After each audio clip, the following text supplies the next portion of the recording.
اور اس وقت بھی معاون خصوصی صحت ڈاکٹر فیصل سلطان میڈیا بریفنگ دے رہے ہیں. آپ کو براہ راست لیے چلتے ہیں.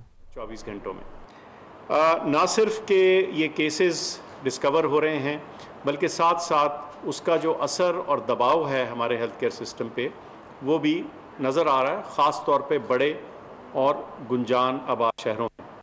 اور اس دباؤ سے بڑھ کر جو یہ نقصان، جانی نقصان ہو رہا ہے، وہ آپ کو ہر روز کی اموات کے ذریعے واضح ہوتا نظر آ رہا ہے.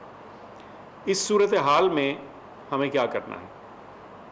میں سمجھتا ہوں کہ ہمارے ہاتھ میں جو سب سے اہم ٹول ہے اس چیز کو فائٹ کرنے کا، اس کو کیٹر کرنے کا، اس سے مقابلہ کرنے کا، وہ ایس او پیز ہیں، وہ احتیاطی تدابیر ہیں جو ہم آج تک استعمال کرتے آئے ہیں اور جن کو لگاتار استعمال کرنے کی اشد ضرورت ہے.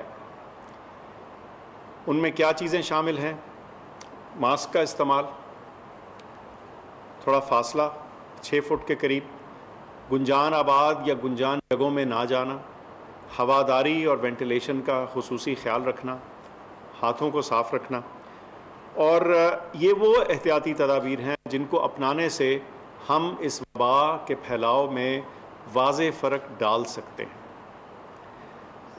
اس کے علاوہ آج ایک اور اہم میٹنگ ہماری ہوئی جس میں تمام جو ہمارے صوبائی وزراء ہیں، صوبائی محکمہ صحت ہیں، ان کے نمائندگان سے اور وزیروں سے گفتگو ہوئی اور ہم نے ان کو پاکستان کی جو ویکسین اسٹریٹجی ہے اس کے بارے میں، اس کے خد و خال سے آگاہ کیا.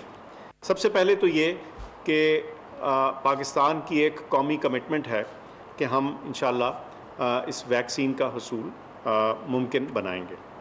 اس سلسلے میں ایک قومی ایفرٹ، ایک محنت چل رہی ہے اور جس میں تمام ہمارے جو صوبے ہیں اور ہمارے اہم ادارے جو ہیں جو اس کو کامیاب بنانے میں مددگار ہوں گے، ان سب کو اس میں شامل کیا گیا ہے اس طریقہ کار اور اسٹریٹجی میں. اور یہی تمام ڈیٹیل جو ہے وہ ہمارے پروونشل ہیلتھ منسٹرز اور ڈپارٹمنٹس کے ساتھ شیئر کی گئی.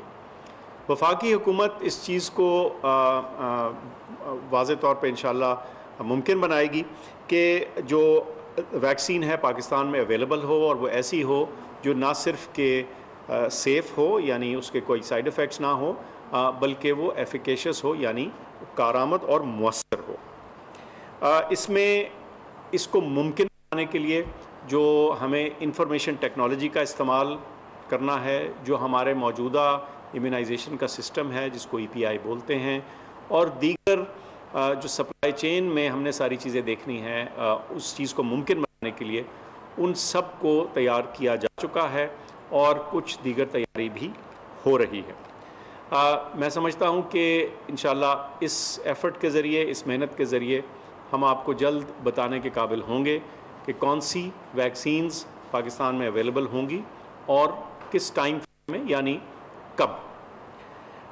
اس سلسلے میں ایک وضاحت اور بھی کرنا چاہتا ہوں کہ پچھلے کچھ دنوں میں کچھ انفارمیشن ایکوریٹ طور پہ نہیں پہنچائی گئی پرائیویٹ پروکیورمنٹ کے حساب سے. پرائیویٹ سیکٹر جو ہے، جب کوئی ویکسین پراپر طریقے سے ہمارے قوانین کے مطابق رجسٹر ہو جائے گی تو تب اس کا حصول جو لوگ اس کو خریدنا چاہیں یا خرید سکیں ان تک ممکن ہوگا. لیکن جو حصول حکومت کر رہی ہے جس ویکسین کا، جس کے لیے $150 ملین اور اضافی رقم بھی جس میں ڈالی جا سکتی ہے، وہ مفت فراہم کی جائے گی ہماری پاپولیشن کو. تو یہ چیز میں واضح کرنا چاہتا تھا. آخر میں ایک اور چیز کہوں گا کہ ویکسین ہماری جو یہ ایفرٹ ہے، یہ جو کوشش ہے کرونا کی وبا پہ قابو پانے کے لیے، اس میں جہاں ویکسین اور ویکسین کا استعمال ایک اہم جز ہے اس کا، لیکن اس کا ہرگز یہ مطلب نہیں کہ وہ تمام احتیاطی تدابیر چھوڑ دی جائیں یا یہ سوچا جائے کہ جب ویکسین آ جائے گی تو ہم ان سب چیزوں کو بھول جائیں گے.